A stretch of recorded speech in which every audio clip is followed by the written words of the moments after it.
Bien, bueno, vamos a comenzar con el último bloque del tema de losas.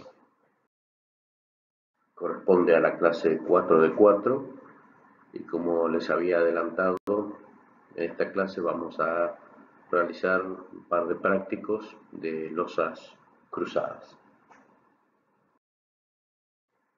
En primer término, vamos a ver una losa cruzada no continua, o sea, esto para que tengan idea es el mismo, si se quiere, la misma planta del ejercicio de losas derechas que vimos, ¿sí? Y esos son los efectos de que ustedes puedan hacer las comparativas de espesores resultantes, de armaduras resultantes, y empiecen a tomar sensibilidad respecto de las diferencias en los distintos diseños estructurales, ¿sí? ¿Se acuerdan que cuando hicimos losas derechas, esta viga no estaba, esta viga no estaba, y todo esto era una losa L1 y todo esto era una losa L2, ambas armadas en el sentido I? Bueno, en esta oportunidad se propone hacer 4 losas cruzadas, pero no continuas, ¿sí? Son 4 losas iguales, simplemente apoyadas. Lógicamente vamos a calcular una de ellas y el resto serían todas iguales. Bueno, está el listado de materiales, que es el mismo que vimos para losas derechas. Las cargas las vamos a mantener, eso no es correcto. Sí la sobrecarga, por supuesto, porque sigue siendo el mismo destino de depósito, pero claramente las permanentes deberían modificarse, porque de hecho vamos a modificar el espesor de losa. A los efectos del práctico se ha mantenido la carga. De cualquier modo, ahora vamos a ver el predimensionado de la altura por deformación, y eso hubiese motivado un ajuste de las cargas, que no se ha hecho en este ejercicio. Bueno, también están las secciones geométricas de las vigas, las columnas, y después si revisan se van a dar cuenta que la esbeltez de las vigas, o sea, la relación de la luz de cálculo de las vigas y su altura está en el orden de L sobre 10, con lo cual podemos considerar que son vigas rígidas y podemos analizar estas losas en forma independiente del comportamiento de las vigas, que es la forma en que hemos trabajado la parte teórica en el bloque anterior. La metodología es la misma que habíamos propuesto para losas derechas. En primer término, de la determinación de las luces y las condiciones de borde. Lógicamente eso responde al diseño estructural, ya lo tenemos aquí. Tenemos las luces, ya hemos dicho que son 4 losas cruzadas y hemos determinado las condiciones de borde, diciendo que son 4 losas simplemente apoyadas. Luego viene el estudio de cargas, que ya hemos dicho que si bien requiere un ajuste del peso propio por cambio de altura, no lo vamos a hacer, o sea que las cargas están definidas. Selección del tipo de losa, van a ser losas macizas. Selección de materiales, ya lo hemos visto acá, hormigón de tensión característica 25 megapascales y acero de dureza natural con tensión de fluencia 420 megapascales. Bueno, y continuaremos ahora con el dimensionado y verificando si el H que vamos a adoptar pronto es correcto. Bueno, aquí vamos a usar esta tabla. Esta tabla está en los comentarios del reglamento CIRSOC 201, la tabla del apartado 9532. Bueno, algunos de ustedes ya deben haber visto esta tabla, porque con ella hemos trabajado en el trabajo práctico del edificio. Tenemos la condición de vínculo, son losas simplemente apoyadas, así que corresponde a este primer caso. Tenemos la relación de lados, ¿sí? L mayor sobre L menor, que en nuestro caso es 1,3, 4,43 dividido 3,43, 1,3. No tenemos mamposterías y tenemos una sobrecarga. Ojo con estas unidades que están en el reglamento, son incorrectas. Esto es 5 kN por metro cuadrado. Es decir que vamos a tener que interpolar entre beta 1 y beta 2 y el coeficiente que resulta es igual a 38.5. Con lo cual, la altura por deformación mínima corresponde a lo que dice acá abajo, la luz menor, 343 centímetros, dividido el factor gamma, 38.5 da 9 centímetros. Bien, es una altura mínima, se ha adoptado para este ejercicio, se han adoptado 11 centímetros. Bien, ustedes preguntarán si se puede adoptar 9, sí se puede adoptar 9, a lo mejor no hace falta ser tan exigente, como es un valor mínimo y ya suena un valor pequeño, 10 u 11 son valores razonables. Y aquí pueden ver la primera gran diferencia con las losas derechas que nos habían dado 14 centímetros de espesor mínimo por deformación. ¿Sí? Ya estamos bajando el espesor en un porcentaje importante, lo cual motivaría, algo que no hemos hecho, un ajuste en los valores de las cargas permanentes, por la corrección del peso propio de la losa. Bueno, las cargas, acá no hay necesidad de pensar en envolventes de sobrecarga, es una sola losa aislada, no está continua con ninguna, así que no hay que hacer movimiento ni juego de sobrecarga.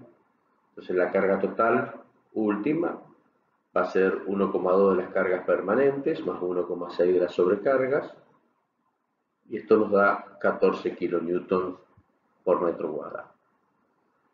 Bueno, y aquí llega el momento de calcular las solicitaciones. Les había comentado en el bloque 3 que lo vamos a hacer con tablas que nos ofrecen coeficientes, y hay muchas tablas, y les adelanto que todas son válidas, que pueden encontrar alguna pequeña diferencia, pero todas son válidas. Lo que sí es importante estar atentos cuando usen una tabla de verificar cómo se usa la tabla, porque no todas las tablas trabajan de la misma forma. ¿De acuerdo? O sea, es suficiente con que tengan cuidado con eso y pueden usar cualquiera de las tablas disponibles. En este caso vamos a trabajar con las tablas que figuran en el libro del ingeniero Jorge Bernal, libro de tablas, y vamos a prever armadura de esquina, ¿sí? Con armadura de esquina, o sea, vamos a considerar el efecto favorable de la torsión, con lo cual vamos a disminuir los momentos flectores de tramo. Buscamos el caso en las tablas del ingeniero Jorge Bernal. Es una losa simplemente apoyada con una carga uniformemente distribuida.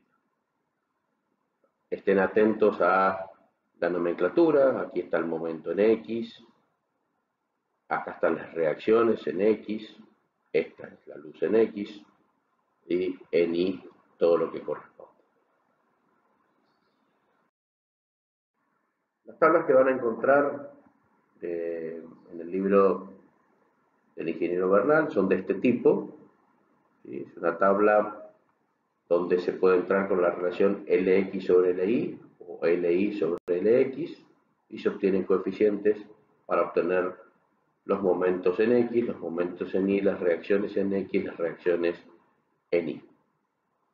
Nosotros entramos con la relación Li sobre Lx, eso nos dio 0,77 y vamos a adoptar 0,75. Ampliando un poquito esto, ¿sí? La relación Li sobre Lx, adoptamos 0,75 y a partir de allí vamos leyendo los distintos coeficientes para calcular las solicitaciones de esta losa cruzada.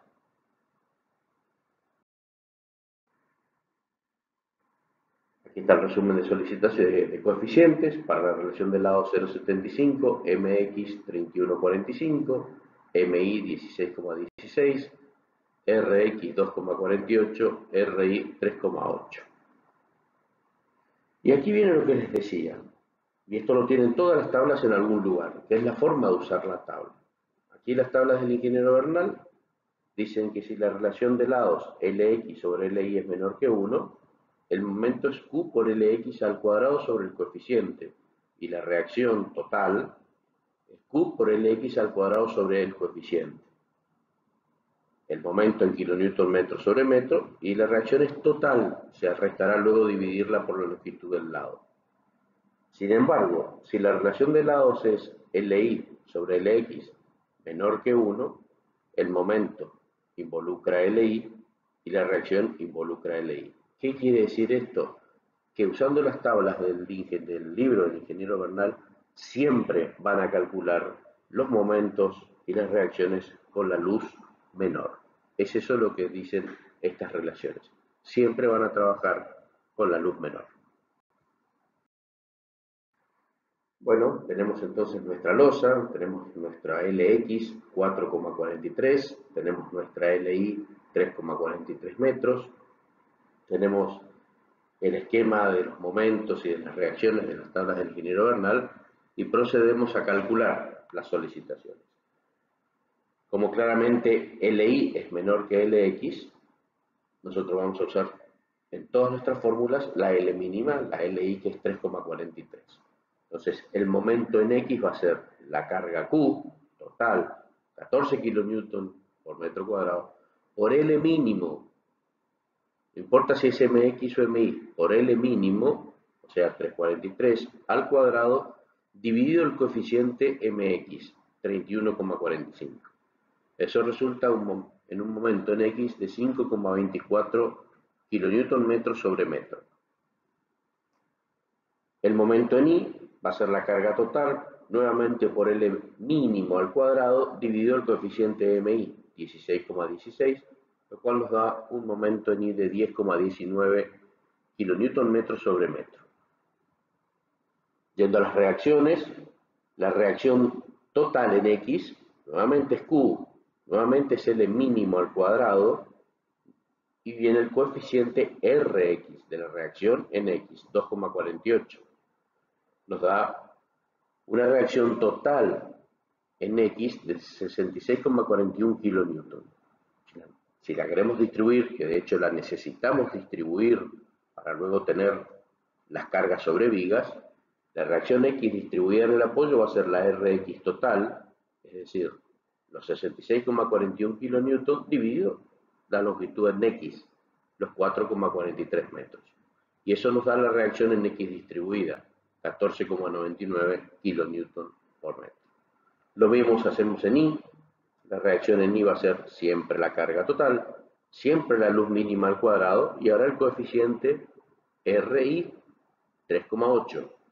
Eso nos da una carga total en Y de 43,34 kN, lo que distribuido por la luz en Y, 3,43 metros, nos da la reacción distribuida en el apoyo Y igual a 12,64 kN sobre metro.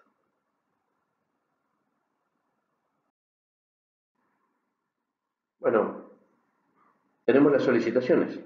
Y si tenemos las solicitaciones, solo resta dimensionar esta losa. Y el dimensionado, como les dije en el bloque 3, ya es del mismo modo del que ustedes ya conocen. O sea, la única novedad, si se quiere, de estas losas cruzadas es el cálculo de las solicitaciones. Entonces, vamos a comenzar por el dimensionado por resistencia a flexión en el eje Y, ¿sí? Que es el eje donde está el momento máximo. Le daremos a ese eje el mayor brazo de palanca, tomando un recubrimiento de 20 milímetros. Entonces, el brazo de palanca 1 va a ser el espesor total de la losa, que hemos definido en 11 centímetros, menos el recubrimiento, 2 centímetros, menos medio diámetro. Yo les había dicho ya que en losas, en esta instancia que todavía no conocemos el hierro, es correcto asumir un hierro de 10 milímetros, entonces la mitad es 0,5 centímetros. Con lo cual, el brazo de palanca D en la dirección Y va a ser de 8,5 centímetros y claramente en la otra dirección, que el hierro va a ir arriba, hay que restarle un diámetro más, va a ser 7,5 centímetros. El momento último en Y lo hemos calculado en 10,19 kN sobre metro. Calculamos el momento nominal, dividiéndolo por phi, y eso nos da un momento de 0,011 meganewton por metro. Esto es, está mal aquí, es meganewton metro. sobre metro, ¿sí? Y esto también es kilonewton metro sobre metro. Calculamos K sub D, tomando la altura que habíamos definido en 8,5 centímetros, lo ponemos en metro, dividido la raíz cuadrada del momento sobre el ancho de cálculo, esto lo estamos calculando como una losa maciza, es 1 metro, nos da un K sub D de 0,81, y si luego revisan en la tabla de flexión, eso da un K sub D de 24,766. Lo que termina dándonos una armadura necesaria en I de 3,21 centímetros cuadrados por metro. Y esto lo vamos a cubrir con un Fi del 8 cada 15 centímetros. Si hacemos un numerito, tenemos 100 centímetros dividido 15, tenemos 6,67 hierros del 8 cada metro. Por 0,5, que es la sección del hierro del 8, tenemos 3,33 centímetros cuadrados por metro, nos ofrece esta armadura contra los 3,21 centímetros cuadrados por metro necesarios. Se verifica la separación máxima entre barras, la prescripción más restrictiva es la de 25 diámetros, 25 por 0,8, que es el diámetro del hierro que hemos elegido, nos da 20 centímetros, hemos adoptado 15, así que esa prescripción está cubierta. En el sentido X hacemos exactamente lo mismo, vemos el momento nominal, calculamos K sub D, ojo el brazo de palanca, esta armadura está arriba de la otra, entonces es 7,5 centímetros, con el K sub D determinamos el K sub E, y luego tenemos la armadura necesaria en el sentido X, 1,98 centímetros cuadrados por metro. Y para esto se ha adoptado un hierro del 6 cada 15. Lo calculamos, tenemos 100 centímetros, que es 1 metro, dividido 15 centímetros, nuevamente tenemos 6,67 hierros por metro, pero del 6. El hierro del 6 tiene una sección de 0,28 centímetros cuadrados.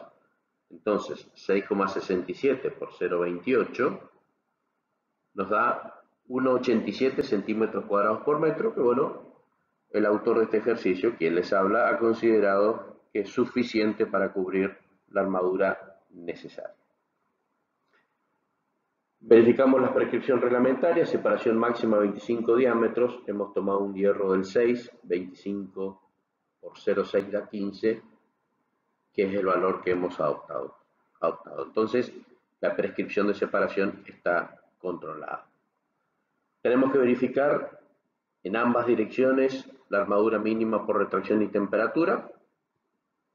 La armadura mínima ya hemos visto que es el 1,8 por 1000 de la sección de hormigón, 100 centímetros porque trabajamos por metro. Por los 11 centímetros de altura total nos da 1,98 centímetros cuadrados por metro, que está cubierta en los dos casos que hemos dimensionado a flexión, tanto en Y como en X. Bueno, corresponde la verificación de corte, que nuevamente tenemos la dificultad de que ustedes todavía no han visto corte, pero queda aquí planteado, porque les dije ya que me interesa que luego que vean las clases de corte, vuelvan aquí, revisen, controlen y eventualmente consulten cualquier duda. Aquí se toma directamente el esfuerzo de corte máximo, distribuido por supuesto, que es 14,99 kN por metro. Se toma el esfuerzo de corte nominal dividiéndolo por Fi, el Fi de corte 0,75, y se revisa que la contribución del hormigón al corte de forma exclusiva, sin ningún tipo de armadura, sea suficiente para tomar ese esfuerzo de corte. O sea que B sub C, que es la contribución del hormigón al corte, sea mayor que B sub P.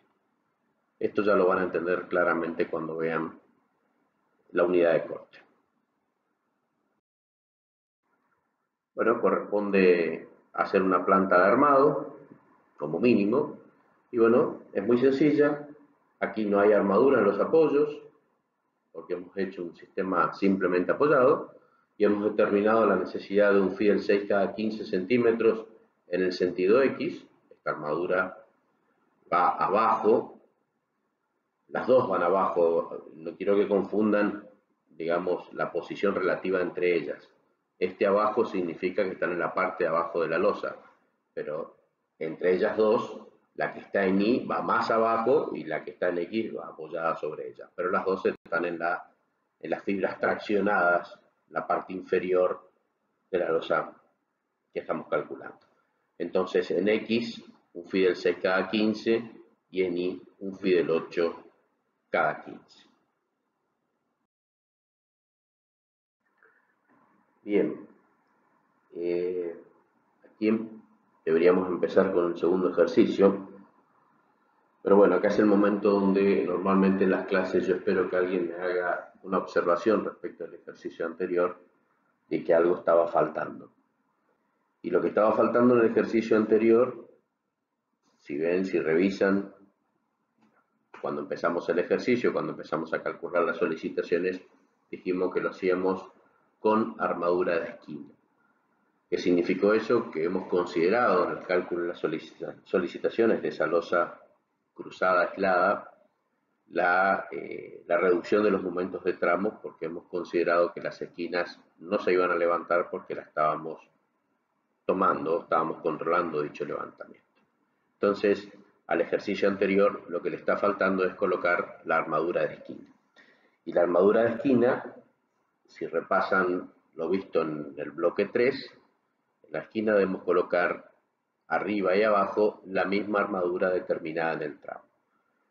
Como habrán visto que la armadura del tramo no la hemos doblado, hemos ido directo, recto hacia los apoyos, quiere decir que en las esquinas, en la parte de abajo, ya tenemos la armadura necesaria para ese fenómeno de levantamiento de esquina. Nos quedaría agregar en las 4 esquinas, en la parte de arriba, una parrilla, en cada una de ellas, que tenga la misma armadura del tramo. Entonces, en el ejercicio anterior corresponde hacer una planta de armado de hierro superior, donde va a haber 4 parrillas en las 4 esquinas. Esas parrillas van a ser de un phi del 6 cada 15 en Y y un phi del 8, perdón, un phi del 6 cada 15 en X y un phi del 8 cada 15 en Y, con una dimensión, con un lado igual a un quinto de la luz mayor. Eso da 0,89 metros, o sea, pueden hacer 4 parrillas de 1 metro por 1 metro, con esa armadura, esa misma armadura del tramo, y se coloca en la parte superior de las 4 esquinas. Bien, en este segundo y último ejercicio, lo que vamos a hacer es nuevamente el mismo sistema, la misma planta, pero ahora vamos a darle continuidad a esas 4 losas cruzadas. Sería una tercera alternativa de diseño para una misma planta. Empezamos con 2 losas derechas continuas, seguimos con 4 losas cruzadas aisladas y ahora lo vamos a hacer con las 4 losas cruzadas continuas. Los materiales, las cargas, las medidas de las vigas, el concepto de rigidez de las vigas son todas idénticas a lo que hemos visto en el ejercicio anterior. La metodología de cálculo claramente va a ser la misma. Nuevamente insisto, va a volver a cambiar la altura necesaria por deformación, va a volver a cambiar porque claramente al darle continuidad tiene un mejor comportamiento en deformación, o sea, pueden ser de menor espesor las losas, tener menos inercia, menos rigidez, y eso lo vamos a ver, lo vamos a calcular, pero de cualquier manera vamos a mantener las cargas que venimos arrastrando desde el inicio de los prácticos.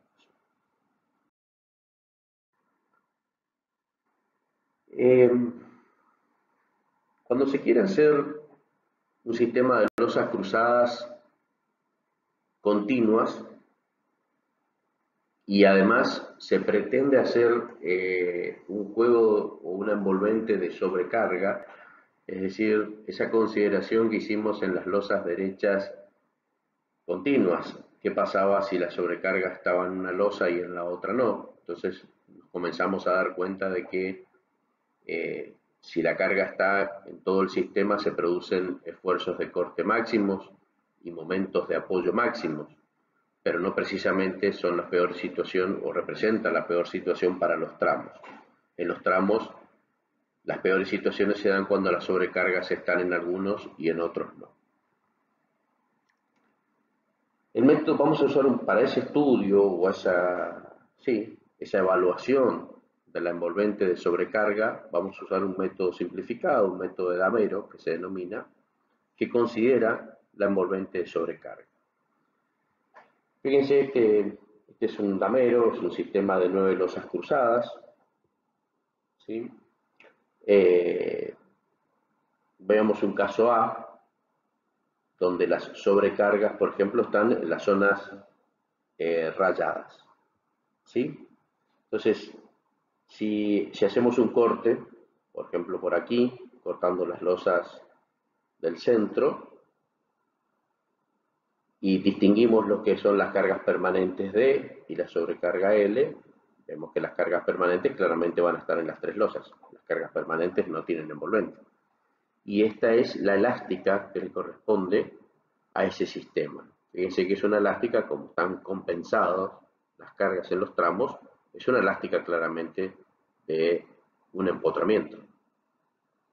Por el contrario, si nos fijamos en la sobrecarga y la sobrecarga solamente está en la losa central, la elástica será de este tipo. Y claramente la elástica representa un sistema articulado. Veamos otro caso. Cambiemos las sobrecargas de posición. Pongamos las sobrecargas en estos lugares y cortemos por el mismo lugar. Nuevamente, si nos concentramos en las cargas permanentes, la elástica va a ser de tipo empotramiento. Fíjense cómo son las zonas de apoyo. Es una elástica de empotramiento. Por el contrario, si nos concentramos en las sobrecargas, la elástica claramente es de un sistema articulado. Y por último, un caso C, donde ponemos la sobrecarga en todo el sistema, claramente no hay necesidad de aislar una carga de la otra, tenemos las cargas permanentes más las sobrecargas en todo el sistema y la elástica es del tipo de empotramiento. En base a ello, lo que propone el método simplificado es lo siguiente. Es un método que se puede aplicar cuando la relación de luces, o sea, la luz menor es mayor o igual a 0,8 de la luz mayor, ¿sí? Hasta esa relación se puede usar el método. ¿Qué dice el método? Vamos a dividir la carga total en dos valores de Q. O sea, la carga total Q, suponiendo que Q es igual a D más L, o sea, cargas permanentes más sobrecarga, ese valor Q lo vamos a dividir en Q1 y en Q2. La Q1 va a ser la carga permanente más el 50% de la sobrecarga. Y la Q2 va a ser el 50% restante de la sobrecarga. Con la Q1 vamos a calcular las solicitaciones como placas aisladas con empotramiento perfecto, o sea, sus condiciones de borde reales. Estas losas, estamos viendo nosotros, tienen dos lados continuos. Vamos a considerar esos dos lados con empotramiento perfecto. ¿Con qué carga? Con las cargas permanentes más el 50% de la sobrecarga. Estamos calculando los momentos de tramo. Al mismo tiempo, vamos a calcular con la Q2, o sea, con el 50% de la sobrecarga, las solicitaciones como placas aisladas simplemente apoyadas, o sea, en condición articuladas. Los momentos que resulten de esto se van a sumar a los momentos que resulten de esto y con ellos vamos a tener los momentos finales de tramo. De esta forma estamos considerando la envolvente de sobrecarga en forma aproximada.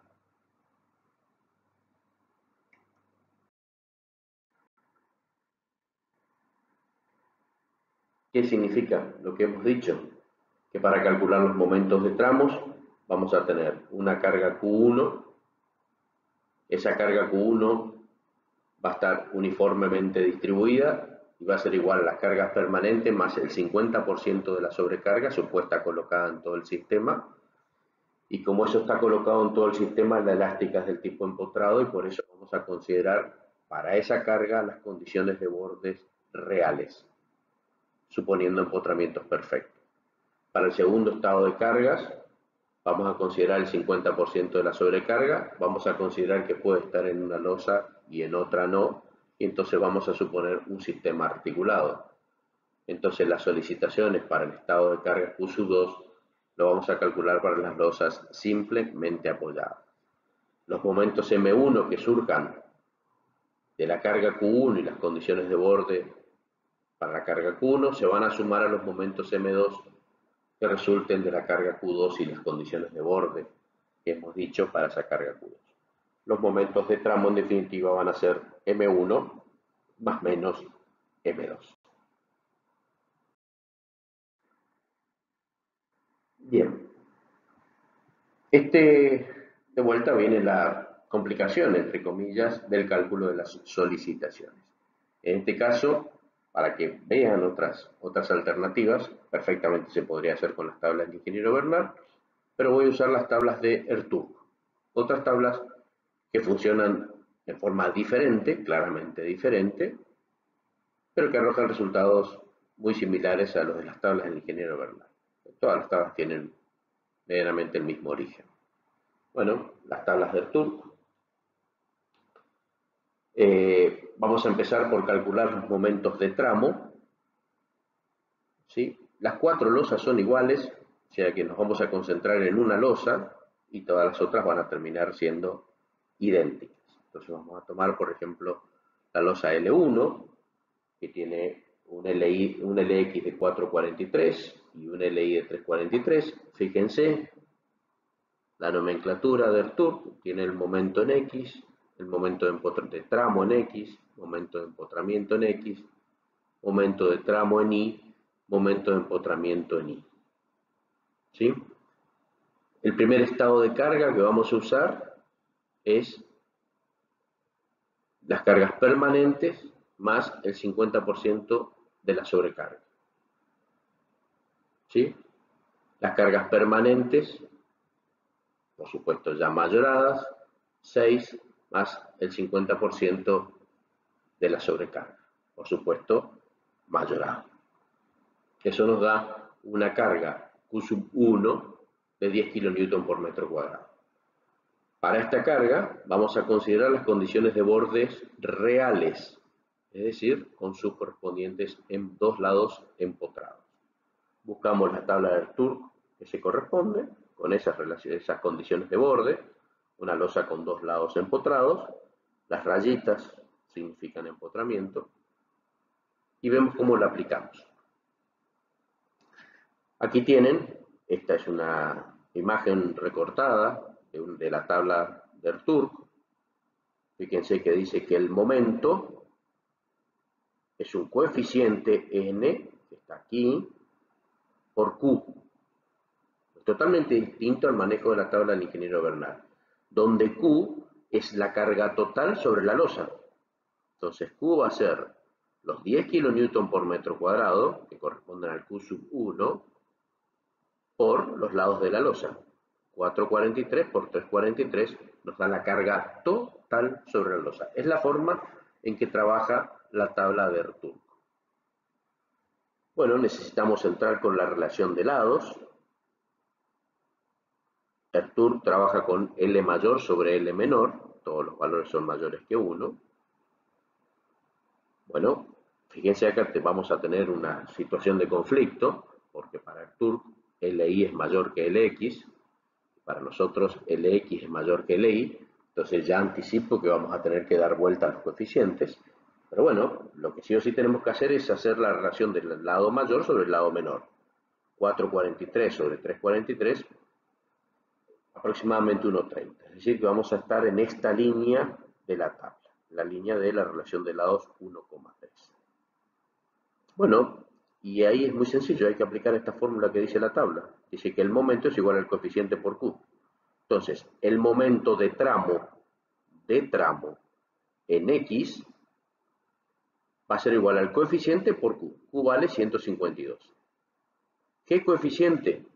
Y Como tenemos los ejes invertidos respecto del TUR, vamos a usar el coeficiente en I, 0,015. Entonces el momento en X va a ser 0,015 por la Q total, y eso nos da directamente en kilonewton metro sobre metro. Ya nos da el momento por metro de losa, 2.28. Hacemos lo mismo en Y. Como tenemos los ejes invertidos, tomamos el coeficiente en X, 0,029 por Q total, y el momento en Y es 4,41 kilonewton metro sobre metro. Entonces tenemos los momentos de tramo para el primer estado de cargas, Q1, para las condiciones de bordes reales de empotramiento en dos lados. Nos falta considerar, para poder cerrar el cálculo de las solicitaciones de tramo, nos falta cerrar el segundo estado de carga, que es el 50% de la sobrecarga, claramente mayorada. Y ese 50% de la sobrecarga mayorada es 4 kN por metro cuadrado. Para ese estado de carga, las condiciones de borde son de simplemente apoyada. O sea, tenemos una losa de 443 por 343 simplemente apoyada en todos sus bordes. ¿Qué tenemos que hacer? Tenemos que buscar la tabla del TUR que se corresponda con estas condiciones de borde. Entonces, buscamos la tabla del TUR para una losa que tenga los 4 bordes simplemente apoyados. La línea sin rayas es simplemente apoyado.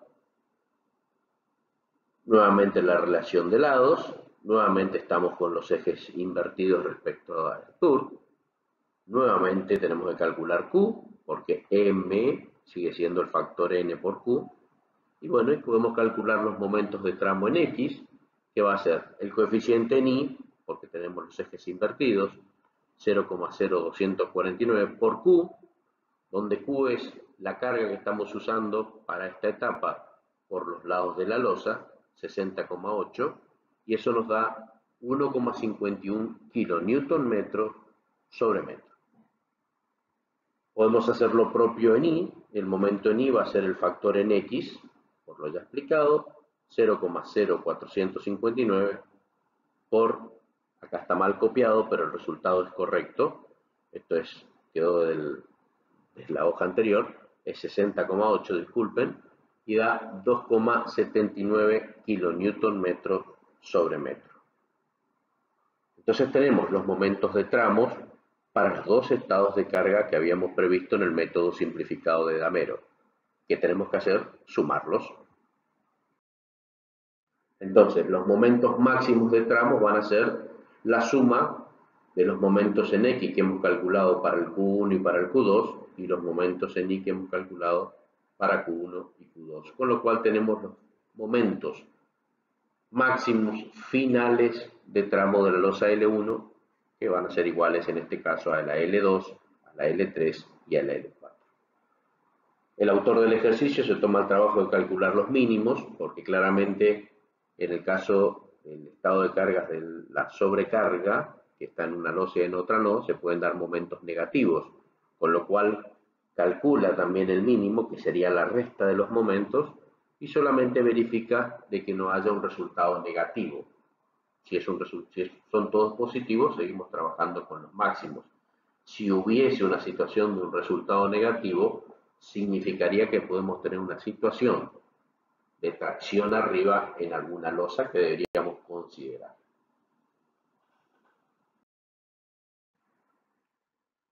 Bien, ya tenemos los momentos máximos de tramo, que nos está faltando calcular los momentos máximos de apoyo.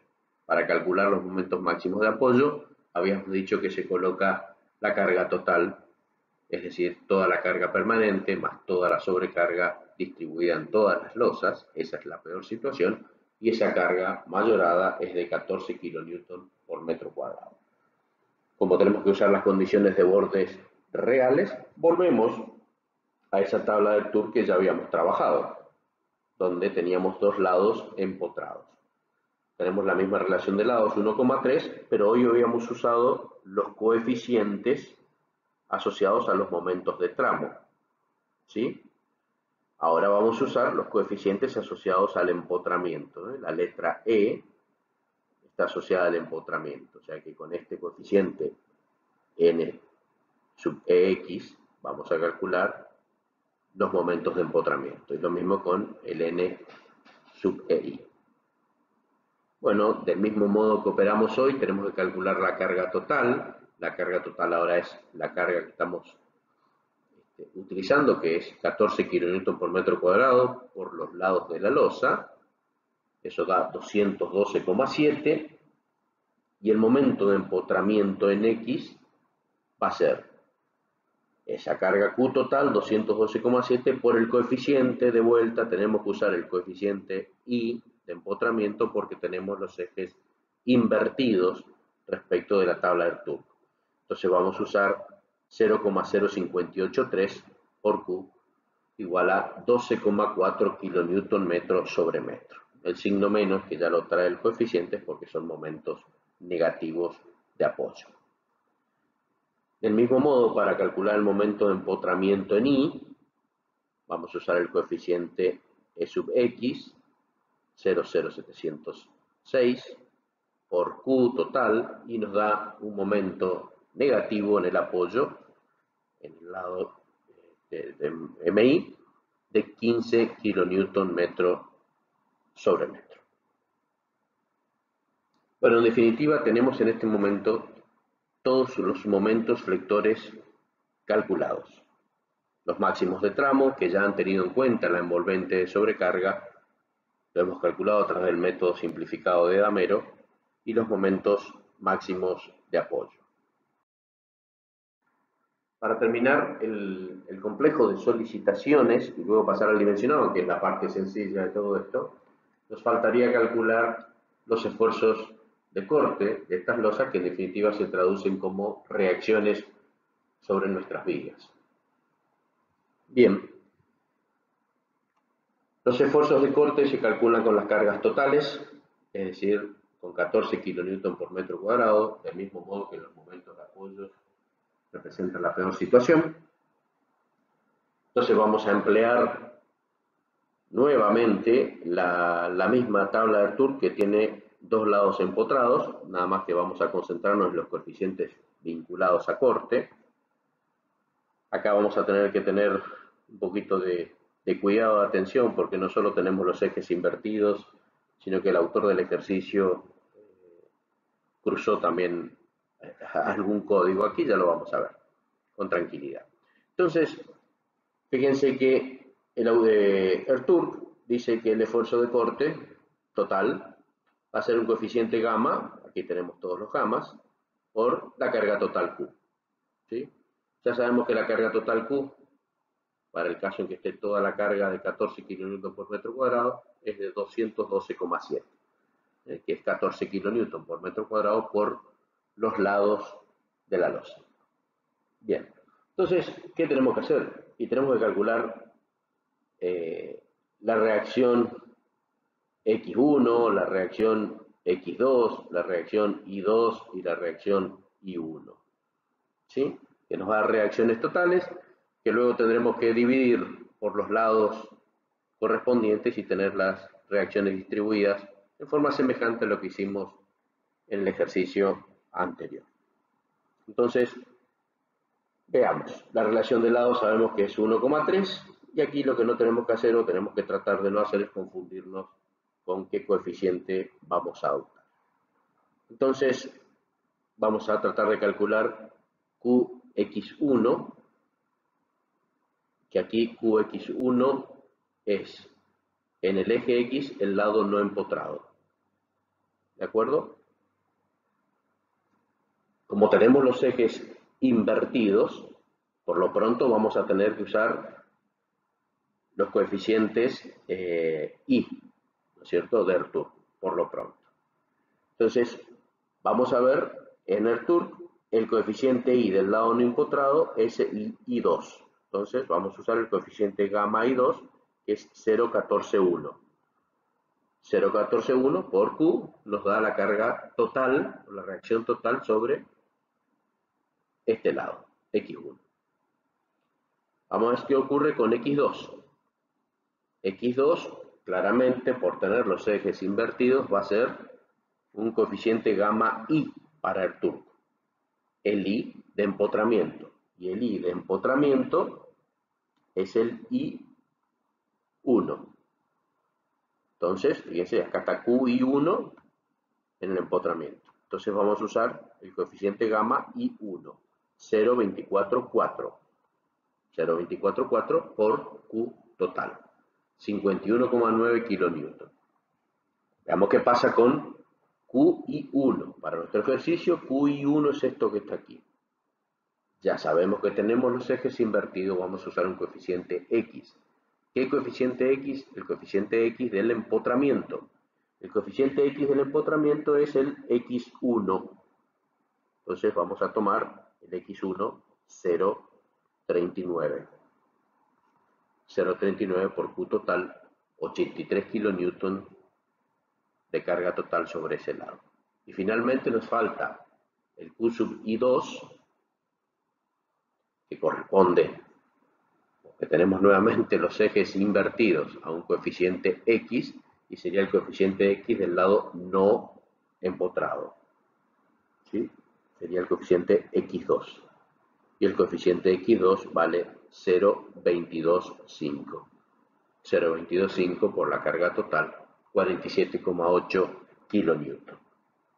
Bien, tenemos las cargas totales. Las cargas totales serían la integración de estas figuras, que fueron las figuras que vimos, ¿se acuerdan cuando vimos la teoría de losas cruzadas?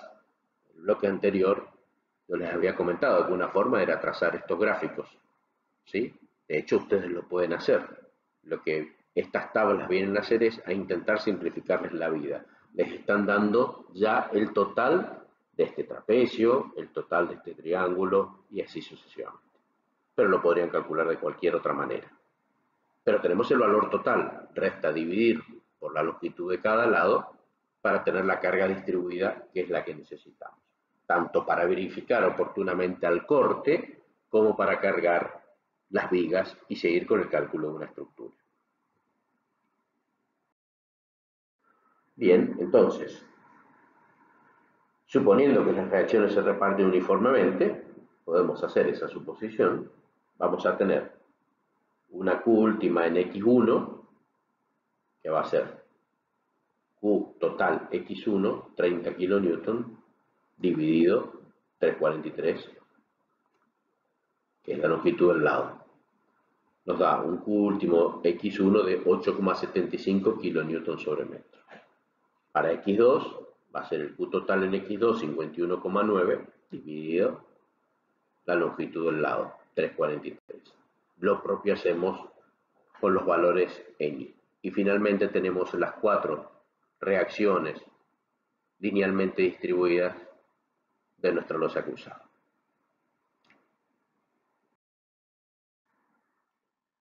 Bueno, y aquí ya viene nuevamente la parte fácil, que es el dimensionado flexión. Aquí el autor, recién aquí, propone verificar o calcular la altura por deformación. Bueno, esto ustedes saben que en realidad hay que hacerlo al principio de cualquier diseño o proyecto porque lo necesitamos para poder determinar el peso propio y determinar las cargas permanentes. Pero bueno, como es un ejercicio tipo y es una carga que ya se impuso de 5 kilonewton y la venimos arrastrando para todos los ejemplos, bueno, en algún momento hay que hacer esta verificación, aquí la tienen. En este caso, el autor no ha usado la tabla, ha usado una fórmula que la vamos a estudiar, es una fórmula tomada de la práctica americana, que da valores conservadores. Si usamos la tabla va a dar un valor más pequeño, pero bueno, es una tabla que lógicamente es una fórmula, perdón. Hay 2 o 3 fórmulas de este tipo, esta es para el caso de alfa mayor que 2, o sea, para vigas rígidas, que es nuestro caso. Bueno, una fórmula para calcular el espesor, que tiene en cuenta la luz, la tensión de fluencia, la relación de lados. Bueno, ya lo vamos a ver a esto en una unidad específica de estados límites de servicio. También podrían haber usado la tabla, lo pueden hacer. Bueno, les da una altura como mínimo de 10 centímetros y una prescripción de 9, y el autor vuelve a adoptar 11 centímetros. ¿Sí? Claramente, Si ustedes lo hacen por la tabla van a encontrar un valor inclusive menor al que vimos hoy en las losas cruzadas aisladas, ¿sí? Porque en la medida que aumentamos las condiciones de borde o la hiperestaticidad, las deformaciones van disminuyendo. Bueno, se adopta un recubrimiento de 20 milímetros, con lo cual nuevamente tenemos un D1 de 8,5 centímetros que resulta de la altura total menos el recubrimiento menos medio diámetro y una altura útil en la otra dirección a la cual hay que restarle a la primera un diámetro, 7,5 centímetros. Bueno, acá les muestro qué hubiera pasado si usábamos las tablas. Yo les dije que el uso de la fórmula de la práctica americana es un tanto conservador. Fíjense aquí, hoy habíamos calculado con la situación de simplemente apoyada, en el ejercicio 1 de este bloque, y hemos llegado a una altura de 9 centímetros, porque el factor había sido 38,5. Bueno, claramente ahora las condiciones de borde son otras, son losas continuas, o sea, hay dos lados con empotramiento, el coeficiente cambia, pasa a ser 42,9 y la altura sigue bajando, o sea, la altura necesaria mínima sería de 8 centímetros. Bueno, se vuelve a adoptar 11 centímetros por una cuestión de criterio. Pero un poco sirve para que ustedes vayan viendo cómo en la medida que uno va generando las dos direcciones de armado o generando mayores condiciones de borde, las alturas por deformación claramente se van reduciendo. Bien, ya tenemos las solicitaciones, tenemos momentos flectores máximos de tramo, tenemos momentos flectores máximos de apoyo, tenemos los esfuerzos de corte. Quiere decir que solo resta dimensionar esta losa. Entonces, comenzando con el tramo, o sea, la armadura que va a ir contra la cara inferior, vamos a empezar con el eje I. Teníamos un momento de 7,2 kN sobre metro. Calculamos el momento nominal dividiéndolo por el factor phi. Calculamos el K sub B. Ya habíamos determinado la altura de cálculo en la dirección de la mayor solicitación, que es en I, 8,5 centímetros. El ancho de cálculo sigue siendo 1, estamos calculando losas. Obtenemos el K sub D. De la tabla de flexión obtenemos el K sub B y podemos determinar la armadura necesaria, que resulta de 2,31 centímetros cuadrados por metro. Esto el autor propone cubrirlo con un phi del 8 cada 20. Si tenemos un phi del 8 cada 20, quiere decir que tenemos 5 barras del 8 en un metro. La sección del hierro del 8 es 0,5 centímetros cuadrados. 5 por 0,5 quiere decir que estamos colocando 2,5 centímetros cuadrados por metro superior a lo necesario. Verificamos la prescripción, separación máxima de 25 diámetros. Hemos optado por hierro del 8, 25 por el diámetro del hierro del 8, son 20 centímetros, estamos bien. Bueno, esto, para recordarles, esto es una imagen traída del cálculo de las solicitaciones, donde el momento máximo en I, cuando sumamos los dos estados de carga, para el método simplificado de Damero, dio 7,2 kN sobre metro. Hacemos lo propio en el eje X. Bueno, de vuelta tenemos el momento en X como resultante de la sumatoria de los dos estados de carga del método simplificado de Damero. Nos había dado 3,79 kN sobre metro.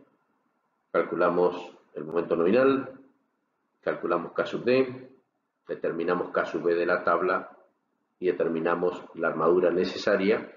Fíjense que el D es 7,5, un centímetro menos que en la otra dirección, o sea que este hierro va a ir arriba del otro y nos da una armadura necesaria de 1,36 centímetros cuadrados por metro. Verificamos armadura mínima por retracción y temperatura, tiene que ser el 1,8 por 1000 de la sección de un metro son 100 centímetros por 11 centímetros de espesor. nos da 1,98 centímetros cuadrados por metro, que es menor a la que teníamos en el eje Y, pero es superior a la que tenemos en el eje X. O sea que en el eje X vamos a tener que colocar la armadura que se prescribe por retracción y temperatura. Y para ello el autor propone tomar un Fidel 6 cada 14. Con un Fidel 6 cada 14 se cubre 1,98 centímetros cuadrados por metro. Se verifica la separación máxima entre barras, 25 diámetros, 25 por 0,6, 15 centímetros, adoptado un Fidel 6 cada 14, estamos en buenas condiciones. En definitiva, tenemos un Fidel 8 cada 20 en Y y un Fidel 6 cada 14 en X, en el tramo.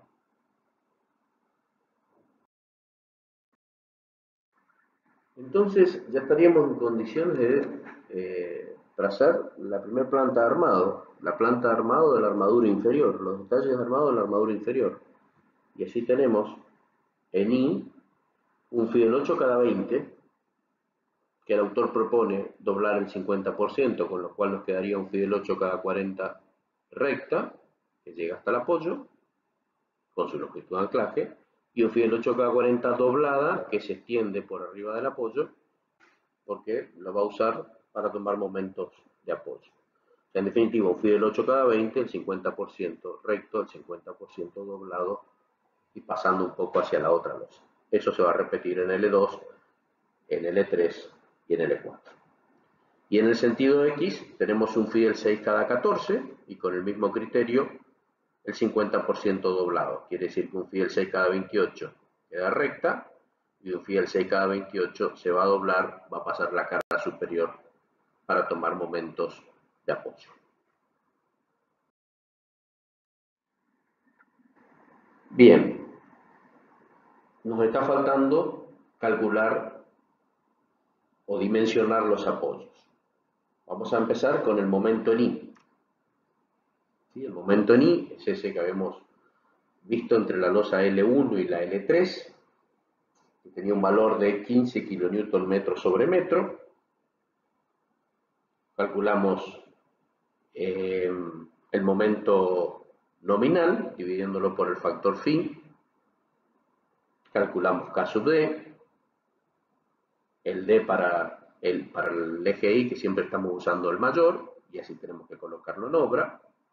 Esta armadura va arriba, claramente. El ancho de cálculo 1 metro, determinamos K sub D, de tabla de flexión tomamos el K sub E y calculamos la armadura necesaria de apoyo en Y, que nos da 4,97 centímetros cuadrados por metro. Pero como hemos doblado armadura, estamos teniendo un Fidel 8 cada 40 que viene de la L1, y estamos teniendo un Fidel 8 cada 40 que viene de la L3. Entonces, necesitamos 4,97 centímetros cuadrados por metro. Menos 1,25 centímetros cuadrados por metro, que es un Fidel 8 cada 40. O sea, un Fidel 8 cada 40 que viene de L1 representan 1,25 centímetros cuadrados por metro. Menos, otra vez, 1,25 centímetros cuadrados por metro que vienen de la L3. Quiere decir que me está faltando colocar un adicional de 2,47 centímetros cuadrados por metro, que el autor propone cubrir con un Fidel 8 cada 20. Un Fidel 8 cada 20 o representa 2,5 centímetros cuadrados por metro. En el eje X, entre las losas L1 y L2, y lógicamente entre L3 y L4, el momento es de 12,4 kN metro sobre metro. Calculamos el momento nominal dividiéndolo por el factor phi, calculamos K sub D. Con el K sub D de la tabla de flexión determinamos K sub E.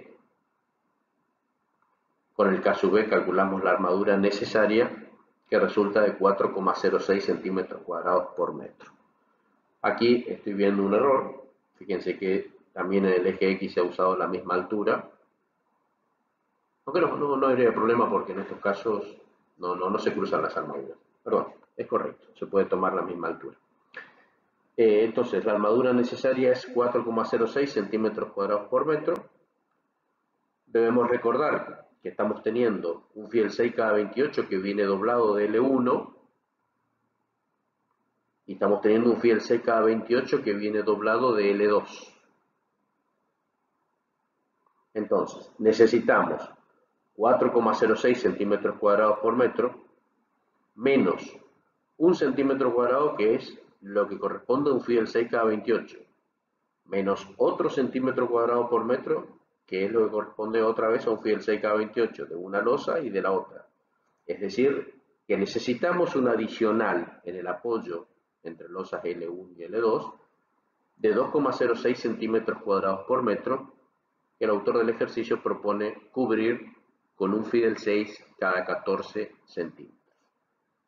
En definitiva, tenemos que hacer una planta de armado, de armadura superior o de adicionales de apoyo. ¿Sí? Porque si bien vamos a tener las barras dobladas que ya indicamos en el otro plano, aquí necesitamos colocar los adicionales.